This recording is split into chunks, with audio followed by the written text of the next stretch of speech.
Assalamualaikum warahmatullahi wabarakatuh. Waalaikumsalam warahmatullahi wabarakatuh.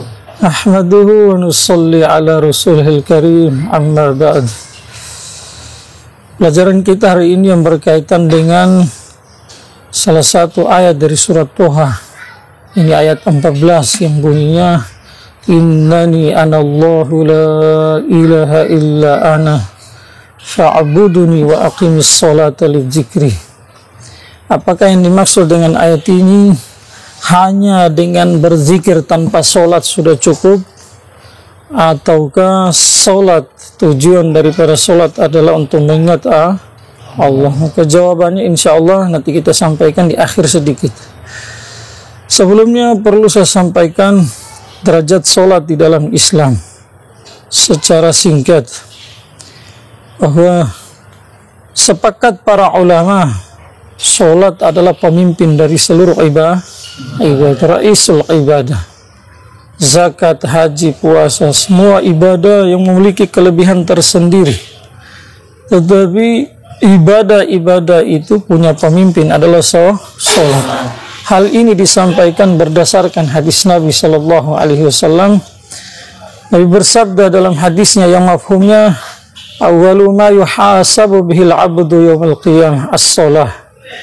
Fa in saluhat saluha sa'iru amalihi wa in fasadat fasada sa'iru amalihi. Bahwa pada hari kiamat awal yang akan dihisab dari seorang hamba adalah salat. Jadi bukan zakat, bukan puasa, bukan zikir, bukan baca Al-Quran.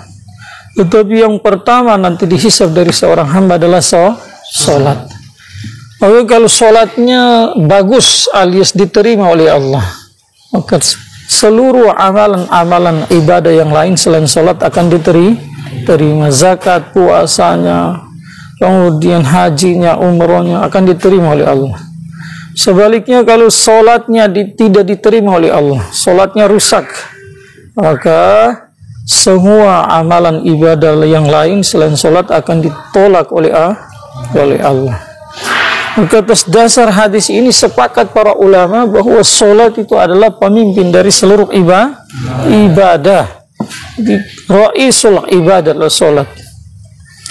Mengenai salat juga betapa pentingnya salat, sehingga Umar bin Khattab radhiyallahu anhu dalam salah satu suratnya yang beliau kirim kepada beberapa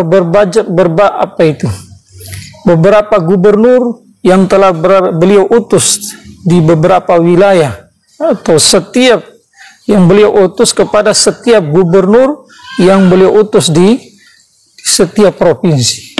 Isi suratnya apa? Bahwa perkara yang paling penting di sisiku adalah solat. Maka barang siapa yang bisa jaga solatnya, tentu dia akan bisa menjaga amalan-amalan agama yang lain. Sebaliknya barang siapa yang tidak bisa menjaga solatnya, maka dia tidak bisa menjaga amalan-amalan agama yang lain. Jadi kalau solat dia remehkan, solat malas, cara solatnya tidak betul misalkan, solatnya sukanya sendiri-sendiri, kemudian waktunya juga tidak tepat, solatnya tidak khusyuk, maka nanti amalan-amalan agama yang lain juga dia tidak bisa jaga, dia tidak bisa urus.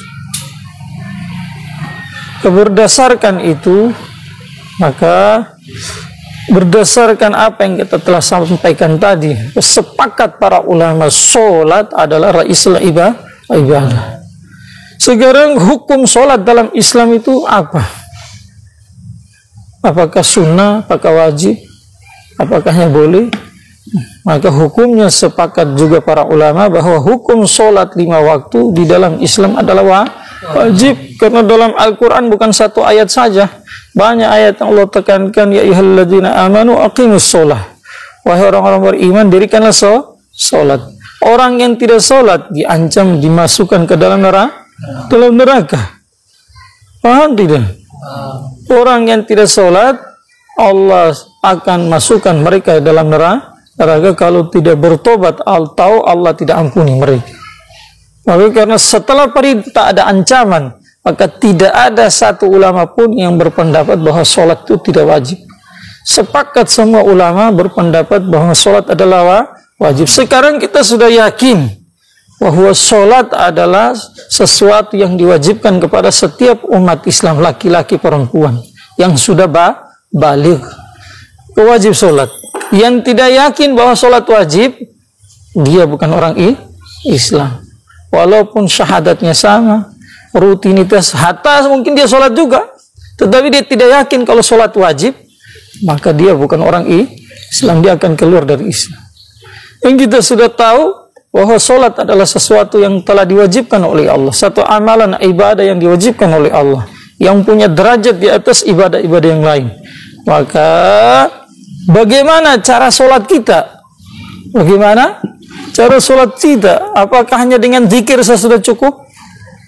Datang waktu sholat, terdengar azan, kita di dalam WC, kita di atas kendaraan, kita di atas tempat tidur, atau di kantor, di mana saja, saat masuk waktu sholat, terus kita diam, zikir, ingat Allah. Apakah sudah cukup?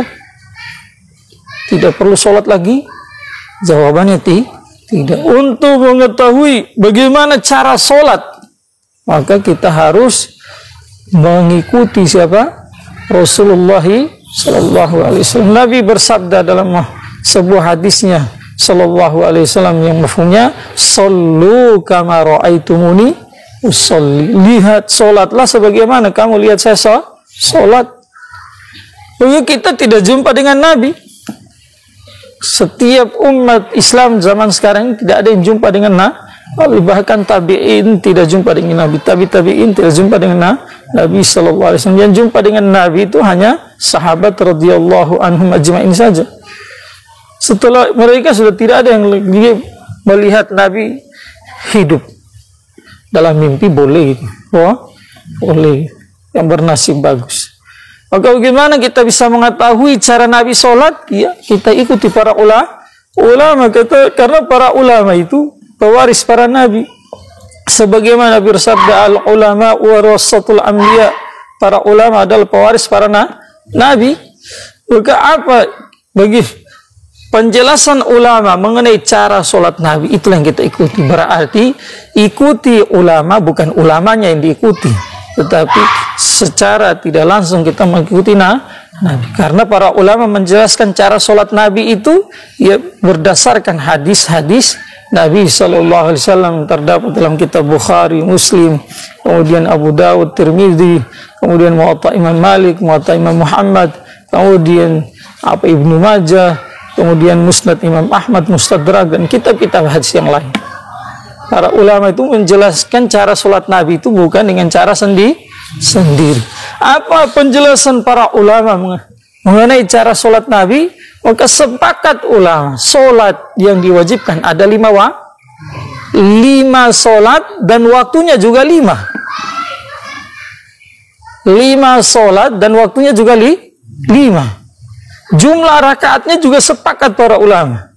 Ulama Hanafiyah, ulama Malikiyah, ulama Syafi'iyah, ulama Hanabilah sepakat bahwa jumlah rakaat sholat zuhur ada 4, jumlah rakaat sholat zuhur, sholat asar ada 4, jumlah rakaat sholat maghrib ada 3, jumlah rakaat sholat isya ada 4, jumlah rakaat sholat subuh ada 2.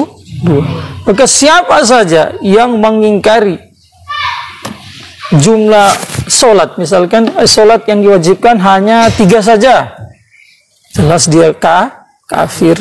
Siapa yang mengingkari jumlah rakaat sholat zuhur itu hanya 2 atau hanya 3 saja, mau di safar qasar, mau di rumah, mau di kampung halaman, tetap 2 saja, tidak boleh 4. Atau ada yang berpendapat sholat itu di atas 4 rakaat sholat zuhur, misalkan dari 5 rakaat. Atau yang memahami bahwa sholat itu hanya zikir saja, tidak perlu lagi sholat. Maka orang itu keluar dari Islam. Sepakat para ulama. Jadi jumlah sholat ada 5, waktunya juga ada 5. Kemudian jumlah rakaatnya juga sepakat. Nanti cara kerjakannya itu, cara maksudnya dari cara mengerjakan bacaan-bacaan di dalam sholat, hukum bacaan, nah, di situ nanti ada perbedaan cara mengerjakannya. Takbir ada yang begini, misalkan kita orang Syafi'i, tangannya ini ibu jari kurang lebih di sini sejajar ini, kemudian ujung-ujung jari kurang lebih sejajar dengan telinga, kemudian posisi tangan di atas bahu dan jari terbuka sedikit melengkung ke arah kiblat. Sementara orang Hanafiyah cara takbir seperti takbiratul ihram. Paham tidak? Jadi Allahu Akbar. Mereka meletakkan tangan di bawah pusat, kita orang Syafi'i letak di antara pusat dengan sebagian ulama Syafi'iyah sebagaimana dalam kitab Quliyubi dijelaskan, taruh sebelah kiri di atas hati, tekan sedikit. Tujuannya supaya menambah kekhusyuan dalam sholat. Jadi cara kerjakan itu, ini juga bersumber dari hadis Nabi karena nasnya bukan satu. Makanya di situ ada Hanafiyah, ada Malikiyah, ada Syafi'i, ada Hanabilah. Tetapi kewajiban sholat sepakat. Jumlah waktu sholat ada 5 sepakat. Waktu sholat sendiri, jumlah waktu sholat ada 5. Sholatnya sendiri ada 5. Kemudian jumlah rakaatnya juga sepakat. Nanti di saat safar qasar, di situ ada yang mewajibkan 2, seperti pendapat Imam Abu Hanifah. Tidak boleh 4. Kalau ada seorang sholat 4 rakaat di waktu safar qasar, sholatnya tidak sah. Sholat isya, sholat zuhur, sholat wajib 2. Sementara ulama Syafi'iyah tidak mewajibkan, tetapi membolehkan. Boleh 4, boleh juga 2. Seperti itu. Tetapi di saat-saat normal kita di rumah, tidak dalam keadaan sakit, tidak dalam keadaan hujan, itu juga dengan syarat-syaratnya. Kalau hujan itu harus dikerjakan di masjid, di jarak rumahnya harus jauh. Di situ bisa dijama, maksudnya dijama sholat asar ditarik ke zuhur. Tetapi ada syarat-syaratnya, bukan nanti pembahasan itu insya Allah kapan-kapan. Paham tidak? Hukum bacaan dalam sholat sendiri juga ulama ada berbeda pendapat. Misalkan ada yang suratul Fatihah menurut mazhab Syafi'i bagian dari rukun. Alias kalau sholat tidak ada Fatihahnya atau Fatihahnya salah, maka sholatnya tidak sah. Sholatnya jadi batal. Sementara Hanafiyah, pendapat ulama Hanafiyah mengatakan suratul Fatihah bukan wajib, bukan fardu, bukan rukun, tetapi dia berada derajatnya di bawah rukun, di bawah fardu. Maka kalau orang sholat tidak baca suratul Fatihah, dia diwajibkan untuk melengkapi kekurangannya tadi, dia diwajibkan sujud sahwi. Sujud sahwi 2 kali sujud. Kalau dia tidak sujud, berarti sholatnya sah, tetapi orangnya berdosa. Oke, situ ada perbedaan-perbedaan sendiri. Waktu sholat, awal waktu juga sedikit ada perbedaan di kalangan para ulama. Misalkan waktu sholat asar, menurut ulama Syafi'iyah, waktu sholat asar awalnya masuk kapan? Tatkala setiap bayang-bayang 1 kali lipat ditambah dengan bayang-bayang yang muncul saat matahari berada di atas kepala, namanya haddul istiwa. Sementara ulama Hanafiyah berpendapat bermulanya waktu sholat asar adalah tatkala setiap bayang-bayang menjadi 2 kali lipat ditambah dengan bayang-bayang yang muncul saat matahari berada di atas kepala. Itu ada khilaf. Akhir waktu sholat maghrib juga misalnya ada perbedaan pendapat. Ulama Syafi'iyah berpendapat, qaul jadid Imam Syafi'i rahmatullah alaih, bahwa berakhirnya waktu sholat maghrib saat merah-merah itu, setelah tenggelamnya matahari muncul merah-merah. Kalau merah-merah itu sudah hilang, berubah dari merah menjadi kuning, sudah selesai waktu maghrib. Paham tidak? Itu qaul jadid. Sementara qaul qadim Imam Syafi'i rahmatullah alaih, beliau sampaikan bahwa waktu sholat maghrib paling lama saat orang berwudu, kemudian pakai sarung, siap-siap pakai pakaian untuk sholat, berjalan dari rumah ke masjid, kemudian sampai di masjid sholat 5 rakaat. Ini sholat maghrib 3 rakaat ditambah dengan ba'diyah maghrib 2 rakaat, selesai itu salam, selesai salam dari ba'diyah maghrib sudah selesai waktu sholat maghrib. Tetapi ulama Hanafiyah berpendapat waktu sholat maghrib itu agak panjang. Setelah tadi matahari tenggelam muncul merah, merah hilang datang kuning, kuning hilang datang putih, putih hilang datang gelap, baru selesai waktu sholat maghrib. Baru ini masih khilafiyah. Sekali lagi saya ulang, dalam masalah ini ada khilafiyahnya, tetapi kewajiban sholat sepakat, kemudian cara jumlah waktu sholat ada 5 sepakat, kemudian jumlah sholat sendiri sepakat, kemudian sholat diawali dengan takbir sampai salam itu juga sepakat, ada rukunya, ada sujudnya, paham tidak? Dan jumlah rakaat sholat sepakat, jumlah ruku dan sujud dalam sholat juga sepakat itu ulama. Sehingga ada yang ingkar sholat zuhur, misalkan rukunya hanya, kan kalau 4 kali, berarti 4 kali ruku Kalau ada yang mengingkari, sholat zuhur itu 4 rakaat tapi rukunya hanya 3 saja. Jadi kesepakatan berdasarkan nas yang tidak ada khilafiyah di situ. Sama maghrib, isya, subuh, asar, seperti itu. Paham tidak? Lalu pertanyaan, bagaimana dengan ayat yang terdapat di dalam salah satu ayat surat Toha, surat Toha yang bunyinya innani anallah la ilaha illa ana fa'buduni wa aqimis salata lidzikri. Ini wahyu ayat Allah kepada Nabi Musa alaihi salam. Sebelumnya, ayat sebelumnya itu anakhtartuka li nafsi fastami' lima yuha. Saya pilih kamu untuk diri saya. Ini saya angkat kamu sebagai wakil saya di muka bumi, sebagai nabi dan rasul. Dengar dengan tawajuh apa yang saya wahyukan kepada kamu. Innani anallah. Sesungguhnya saya adalah Allah. Tidak ada yang berhak disembah selain saya. Fa'buduni, sembahlah saya. Secara global, sembahlah saya. Ibadahlah, jangan sembah selain saya. Wa aqimis sholata lidzikri, dan dirikanlah salat untuk mengingat saya. Fa'buduni. Sebelum saya masuk ke jawaban tadi, saya jelaskan sedikit bahwa fa'buduni sebenarnya kata-kata Allah sembahlah saya, di situ sudah masuk juga salat. Karena salat itu ya bagian dari ibadah juga, walaupun dia adalah pemimpin dari ibadah. Tetapi Allah sampaikan fa'buduni, sembahlah saya, baru Allah sebutkan salat secara tersendiri. Apa maksud daripada penyebutan salat secara tersendiri setelah penyebutan ibadah secara umum? Ulama jelaskan dari firman Allah tadi. Dari firman Allah tadi dapat diketahui bahwa derajat salat lebih tinggi daripada derajat ibadah-ibadah yang lain, seperti yang kita sudah sampaikan tadi. Nah, sekarang pengertian ayat ini apa? Wa aqimis sholata lidzikri. Dirikanlah salat untuk mengingat saya. Apakah maksudnya adalah kalau datang waktu salat hanya meram saja, atau di atas tempat tidur, di dalam WC, di atas kendaraan, atau di mana saja kita berada punya kesibukan, hanya ingat Allah saja sudah cukup, tidak perlu salat lagi?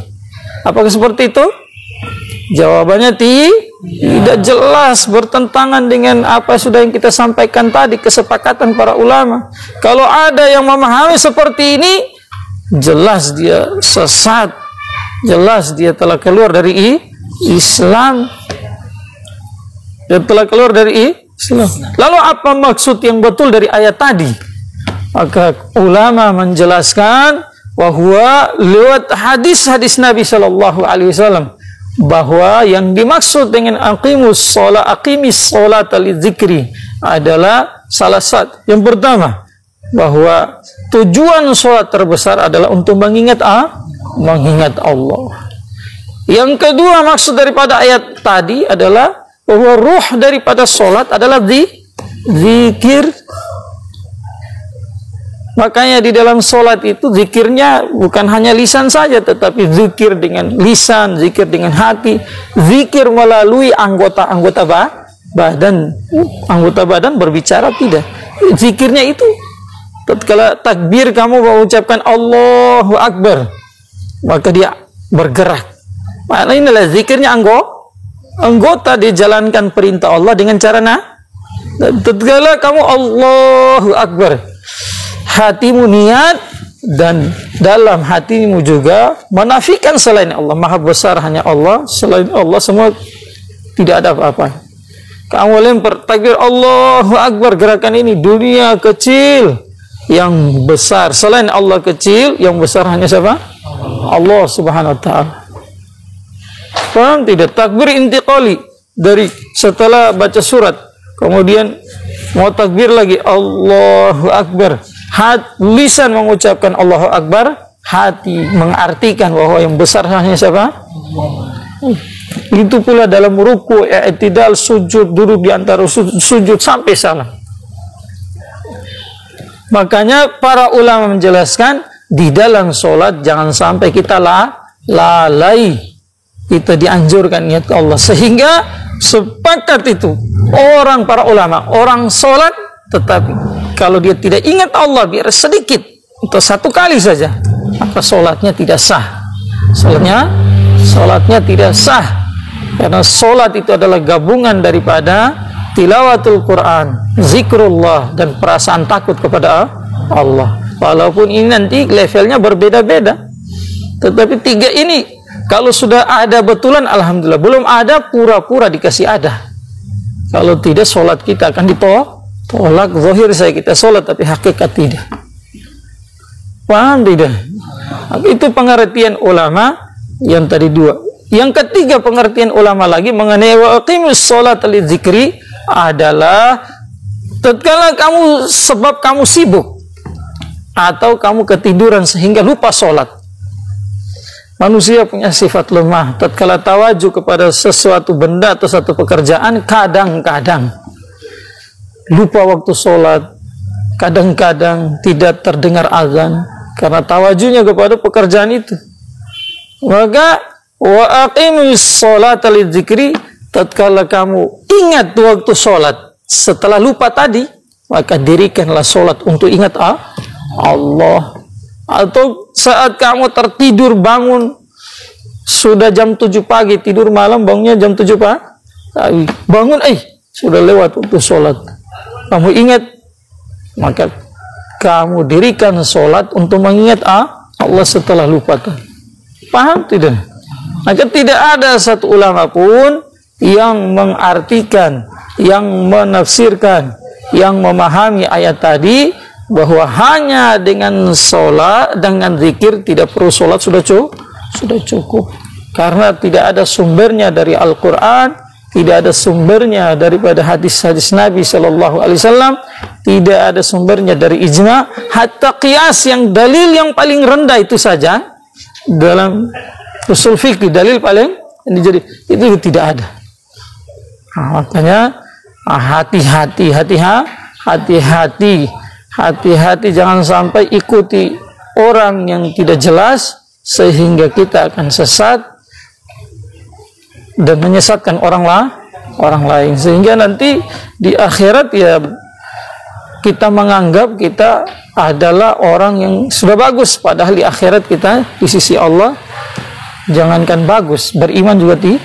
Makanya di dalam Al-Quran di akhir surat Al-Kahfi Allah katakan bahwa maukah kami sampaikan mengenai orang-orang yang menyangka bahwa yang hangus amalan mereka itu, mereka menyangka bahwa mereka itu berbuat baik padahal tidak. Paham tidak? Seperti itulah. Untuk itu sekali lagi jangan sampai kita mengikuti aliran yang salah, aliran yang melenceng, bahkan bukan hanya sesat. Kalau ingkar tadi yang sudah kita sampaikan, bahwa orang itu nanti bukan lagi orang Islam, telah keluar dari Islam. Semoga bermanfaat. Subhanallah.